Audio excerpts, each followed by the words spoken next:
आमच्या पंकजाताईच्या विरोधामध्ये ती बजरंगा उभा आहे. त्या बजरंगा सारखा माझ्याकडे यायचा, दादा माझ्या कारखान्याची कॅपॅसिटी वाढून द्या ना दादा, द्या ना. मी देत नव्हतो, या शहाण्याने द्यायला लावली. एक मिनिट, तू द्यायला लावली.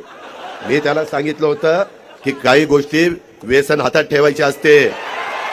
मला माहितीये, मी पण राजकारणात 35 वर्ष घासलीत, काय असा तसा वर्ण नाही पडलो. त्याच्यामुळं मला माहिती होतं ही कुठंतरी मारणार. काय मारणार? ते बोललं की लगेच ब्रेकिंग न्यूज, अजित पवारांचा तोल ढासळला, त्याच्यावर मी तो शब्द ते मारणार. तर त्या पद्धतीनं मी त्याला सांगत होतो, नाही नाही दादा द्या, त्याची शिफारस दादा करा, दादा पीडीसीसी बँकेतनं त्याला पैसे द्या, दादा MSC बँकेतनं पैसे द्या. लय गुळगुळ गुळगुळ होतं त्यांचं. काय खरं नाही.